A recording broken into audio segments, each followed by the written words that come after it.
This is an exciting moment, isn't it? Now, this, of course, is the lander. This is Vikram, which we saw soft landing, and all of us, of course, cheered here in the newsroom as well when it softly landed. But what was interesting is what happens from there onwards. This is, of course, the Rover Pragyan.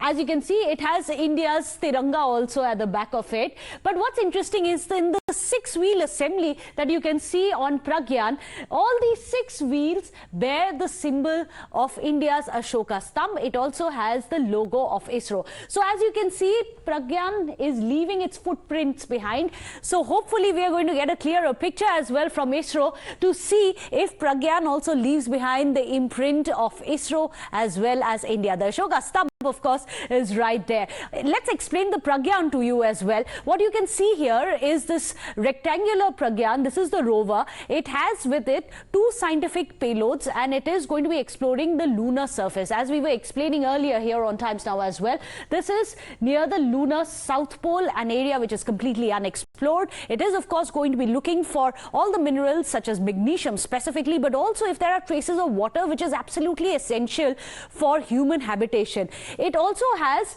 antennas, and through this antenna, Pragyan is constantly beaming up these pictures back to the lander, which is Vikram, and Vikram is through which the camera is there that we are able to today see these visuals that ISRO has been sending across to us. Also, you can see the solar panels on Pragyan. It has about 5 watts of electricity which can be generated at a time. That is what is powering Pragyan as well. Let me in fact go across to Deepak Bopanna. Deepak, very exciting to see these visuals come out. In fact, all of us wait with bated breath for these videos to come out on ISRO's Twitter handles. You must explain to us what next now that we have the rover which is already rolled down and it is exploring the lunar surface. What next for Pragyan?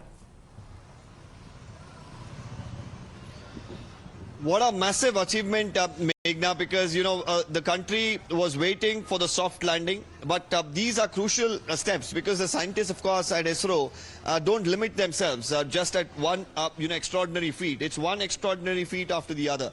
Beat the videos and the pictures that came out during the landing, the soft landing that was achieved, and towards the end we saw, the dust accumulate, and afterwards, after the dust settled, they had to wait for a few hours before, they could actually ensure that all the systems were checked, and the lander could open up to ensure that the rover came out. And now we have these videos of the rover coming out, like you mentioned, of course, the tires bearing the Ashoka Stambh, and that could leave an imprint on the moon surface, and what a big achievement it would be.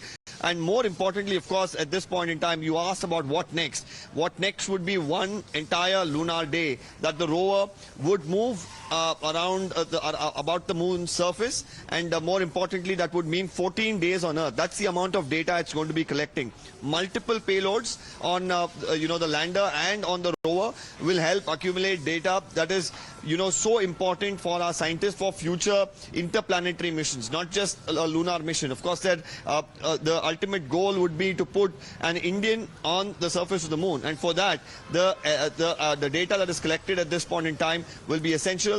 The scientists back at ISRO in Bengaluru, of course, are working hard at this point in time to somewhere ensure that they get all the data, process the data, because the data that comes in is not going to be simple, and that is where the minds, the brilliant minds of the scientists involved at ISRO would be important to break it down, to study it further, to ensure that it is used in future missions as well. So it's a big moment for the country, and the whole world, of course, is watching as India makes these massive leaps in the aerospace sector.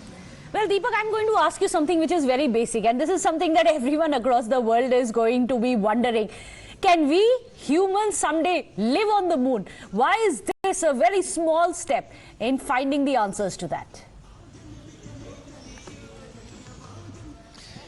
Well, that's, probably many scientists are working across the world for, because they believe that there would be a day where, other planets could be colonized. A moon, more importantly, of course, there is some evidence that, water exists, but to ensure that they can tap that water is how we could probably even imagine life on the moon, build small colonies. And the data that, the rover, the lander, even in fact the orbiter from Chandrayaan 2 that is still making its way around the moon, the data that it's collecting will come in handy in the near future.